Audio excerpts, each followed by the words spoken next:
tot ons daarin dat Christus vir ons gesterf het toe ons nog sondaars was. Ek weet nie wat jy alles bedink het in die afgelope week nie. Ek weet vir die meeste van ons was dit vakansie en vir die kinders veral en natuurlik 'n bietjie aftyd vir baie van die volwassenes, maar nie seker of jy tyd gehad het om werklik die tyd waarin ons is te kon bedink nie. Maar as jy jou gedagtes enigstens kon rig op die dinge wat ons bring by 'n dag soos vandag en wat ons veral bring by 'n dag soos Sondag, dan sou jy die bekende paaie van die Paasverhaal in die afgelope week 'n bietjie bedink het en wat daartoe gelei het. Jy sou dit waarskynlik ook bedink het dat die eerste gedeeltes van die 4 evangelies skryf almal van hulle met die oog op die laaste week van Jesus se lewe.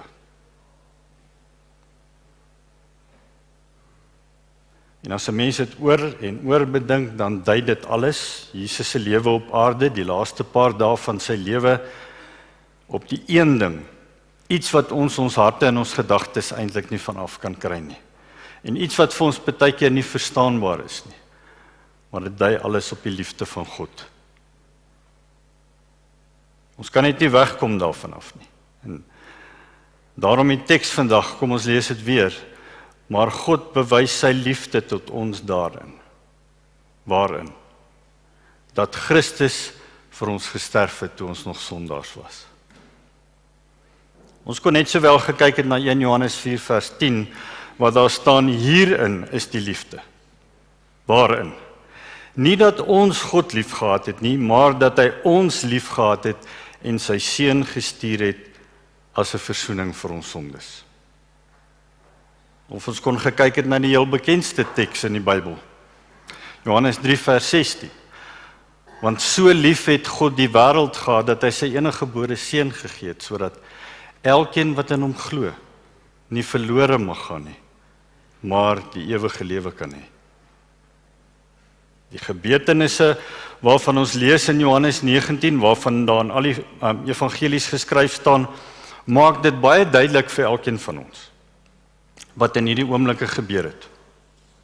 Hierdie paar uur. En dis nie iets wat Jesus Christus onkant gevang het nie.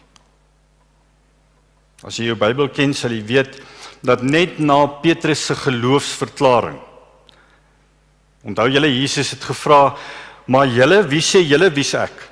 En dit was Petrus wat gesê het, U is die Christus, die seun van die lewende God. Net na hierdie verklaring van Petrus staan daar, het Jesus vir sy disippels begin wys, dat hy Jerusalem toe moet gaan. Matteus 16:23, van toe af het Jesus vir sy disippels duidelik begin stel, dat hy Jerusalem toe moet gaan en baie moet ly onder die familiehoofde, die priesterhoofde en die skrifgeleerdes, en dat hy doodgemaak moet word, en die 3de dag uit die dood opgewek moet word. En dis nie die enigste keer nie, hy doen dit 'n paar keer. Hy wou hê die disippels moes verstaan wat hier gaan gebeur, en hy wil hê ons moet verstaan wat hier gebeur het. Johannes 10 vers 18, niemand neem dit van my af nie, sê Jesus. Hy praat van sy lewe. Hy sê, niemand neem dit van my af nie. Maar ek lê dit uit my eie af. Ek het die volmag om dit af te lê, en ek het die volmag om dit weer op te neem. Dit is die opdrag, dit is die belangrike woord dit. Dit is die opdrag wat ek van my Vader ontvang het. Dit is die liefde van God, die Vader, wat die dryfkrag was hierachter. Wat vir ons die kruisdood van Jesus Christus moontlik gemaak het. Jesus het homself nie gekruisig nie. Hy is gekruisig. Maar in realiteit is hy verhewe bo die dinge wat met hom hier gebeur het.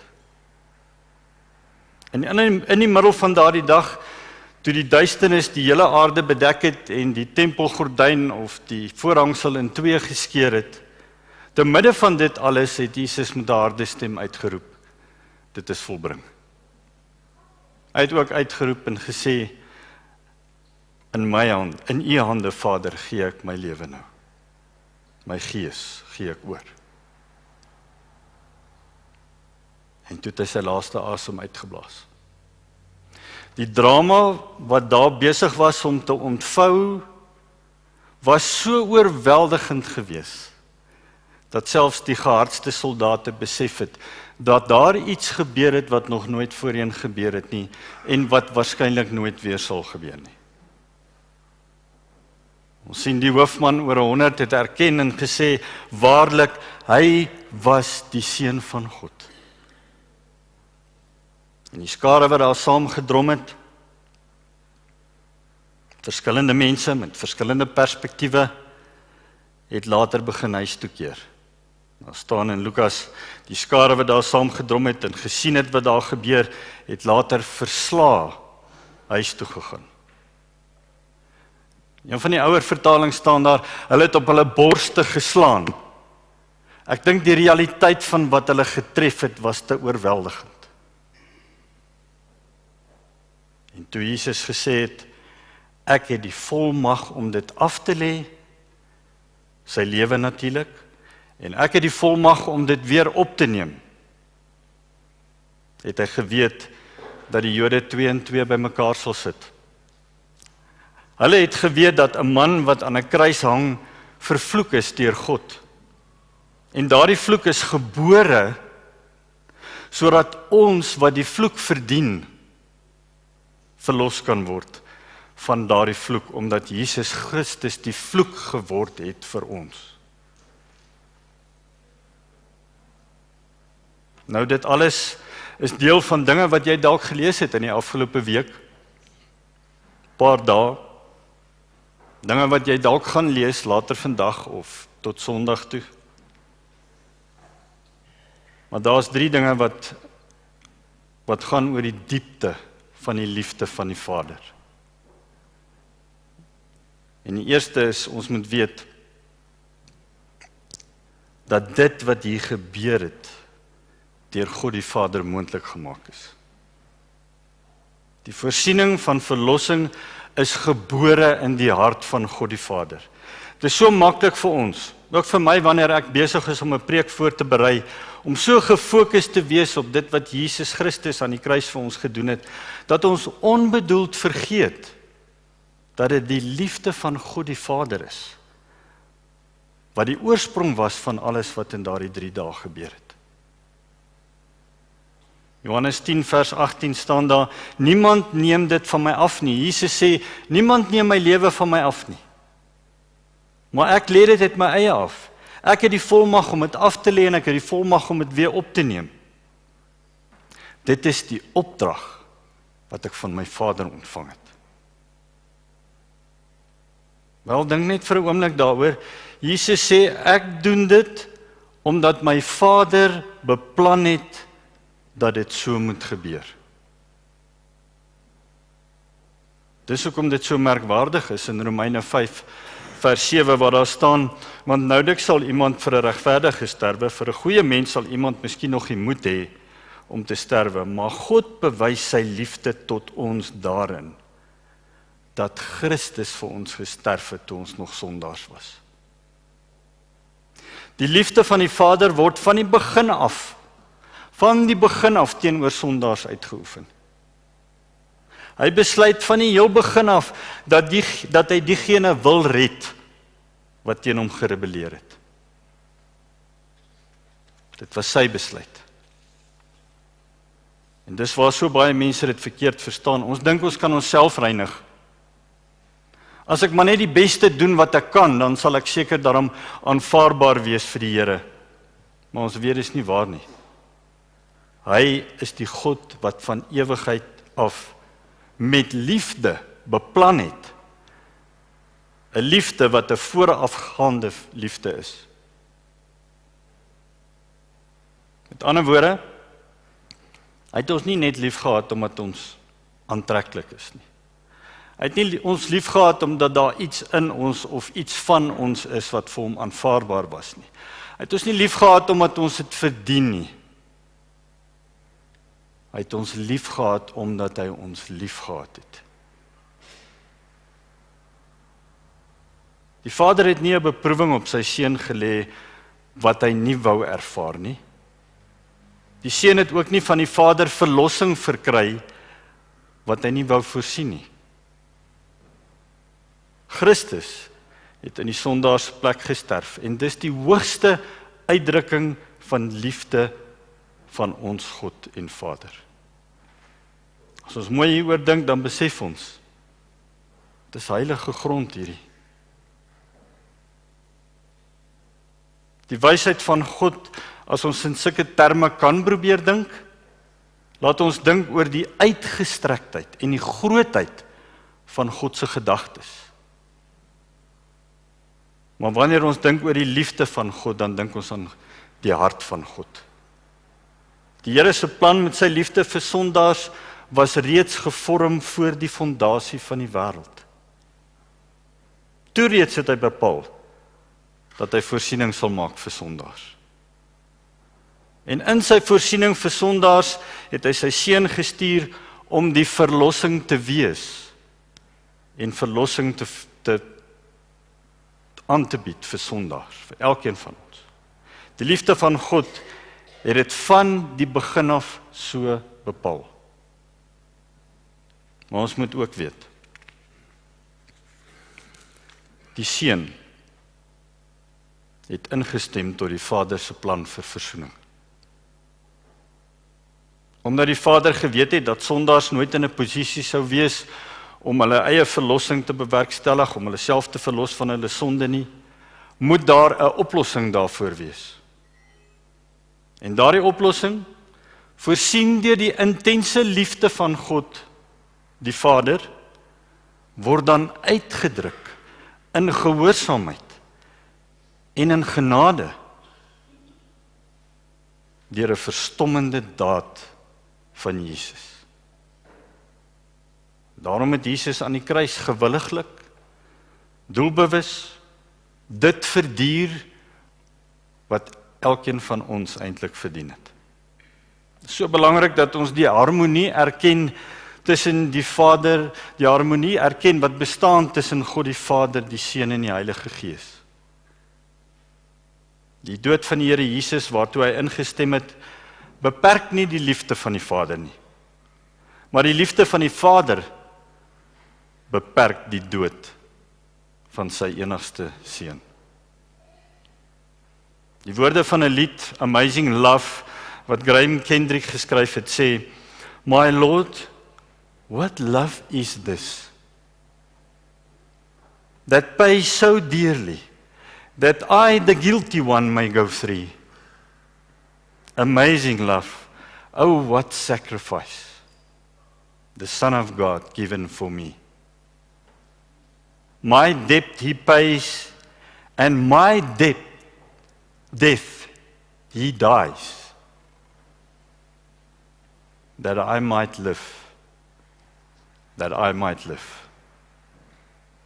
En deur in ons plek te sterf, het hy versoening bewerkstellig tussen die sondaar, tussen ons en God, die Vader, omdat ons van God vervreemd was deur sonde, nie? Deur te sterf in ons plek dra hy die vloek wat ons verdien het. Deur in ons plek te sterf dra hy ons straf en word ons vrygespreek. Dit was die liefde van God die Vader wat die oorsprong van die verlossingsplan was. Dit was die genade wat die verlossingsplan na die mens gebring het deur die instemming van Jesus Christus. En dan die Heilige Gees openbaar aan ons alles wat op Golgotha gebeur het. Wat die Vader beplan het die Seun bewerk en die Heilige Gees openbaar dit aan ons. Ek weet nie of dit vir ons as mense verstaanbaar sou kon wees. Wat gebeur het daar as die Heilige Gees dit nie aan ons openbaar het nie. Die ewige, innerlike en liefdevolle verhouding tussen die Vader, die Seun en die Heilige Gees is iets wat bo ons vermoë is om te begryp. Charles Wesley het gesê, dit is volbring. Die Messias sterf vir sonde. maar nie sy eie sonde nie.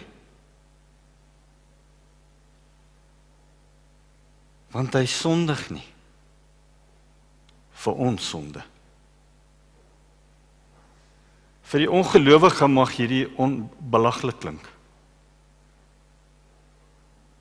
Want die loon van die sonde is die dood, sê Romeine 6 vers 23.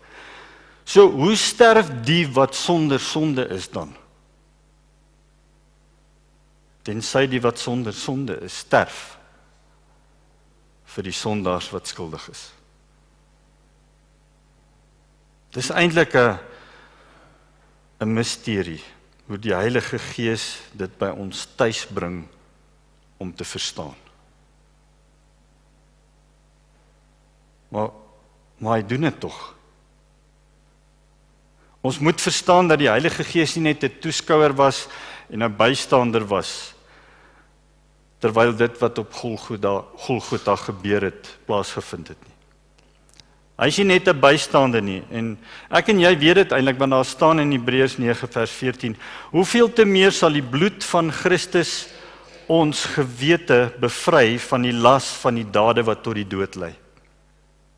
Jou vertaling sê, hoeveel te meer sal die bloed van Christus, wat homself deur die ewige Gees aan God sonder smet geoffer het, julle gewete reinig van dooie werke om die lewende God te dien. En hy praat mos nou hier eintlik van die bloed van die bokke en die bulle. Hy sê, as daai bloed uitwendige reiniging kon voorsien, hoeveel te meer nie die bloed van Jesus Christus, wat homself deur die ewige Gees aan God sonder smet geoffer het. Hoeveel te meer sal dit nie julle gewete reinig nie.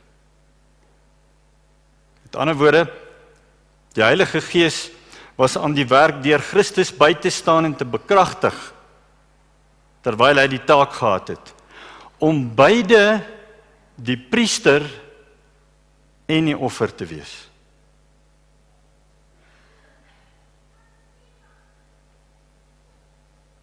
Dit is die werk van die Heilige Gees om die oë van ons harte te open, om te sien dat Jesus nie net 'n idee was of 'n voorbeeld was of 'n geestelike leermeester was nie, maar dat hy 'n verlosser is.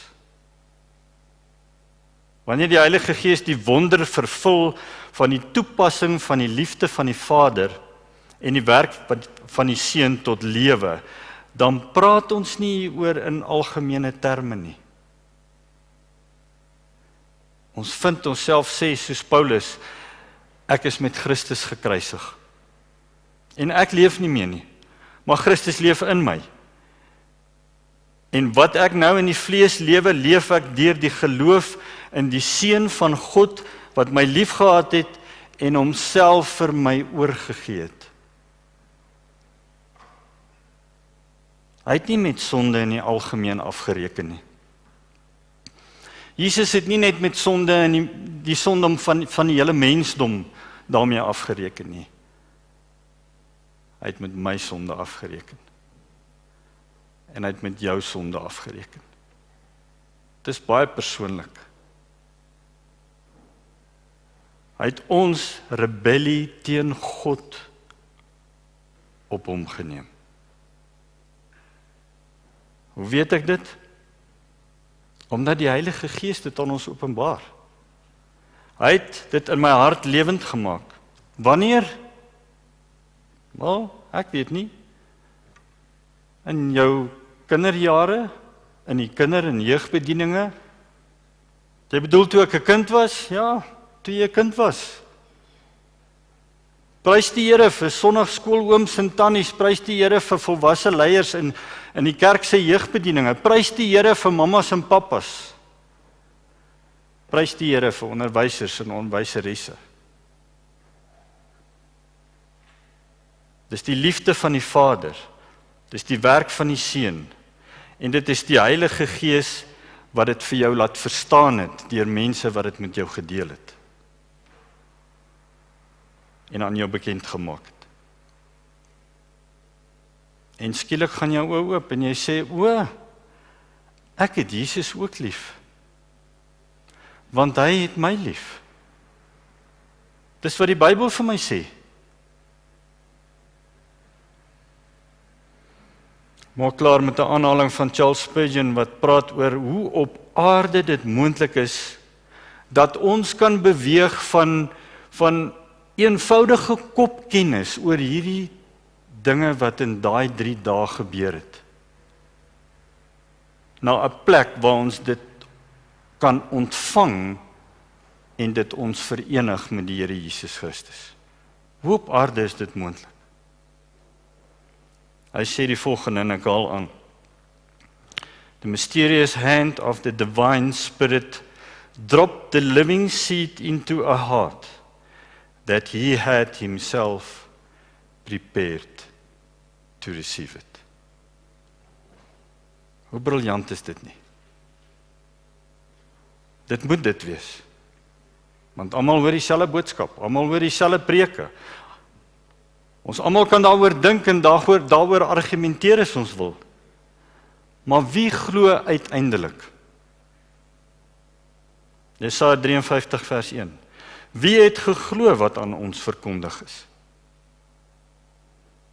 En aan wie is die arm van die Here geopenbaar? Wie het geglo? Daniel Webster Whittle het 'n lied geskryf, I know not why God's wondrous grace. En die woorde van die lied sê, I know not how the Spirit moves, convincing men of sin, revealing Jesus through the word, creating faith in them, but when he does, the people say, I know whom I have believed. I know whom I have believed. Het jy al ooit so daaroor gedink, oor die kruisiging van Jesus? Kan jy vandag huis toe gaan en sê, Vader, wat 'n asemrowende, oneindigende liefde. Jesus Christus, wat 'n onbeskryflike genadige verlosser. Heilige Gees, wat 'n vriend en voorspraak en raadsman. Mag die Here ons opnuut bewus maak van wat ons het in God drie-enig en in dit wat Jesus vir ons gedoen het. Here, ons dankie vir oggend vir die genade van die Here Jesus Christus. Ons dankie vir oggend vir die liefde van God ons Vader. En ons dankie, Here, vir die openbaring van U Heilige Gees, wat altyd teenwoordig is. U voorspraak, ons raadsman. In die naam van Jesus bid ons dit. Amen.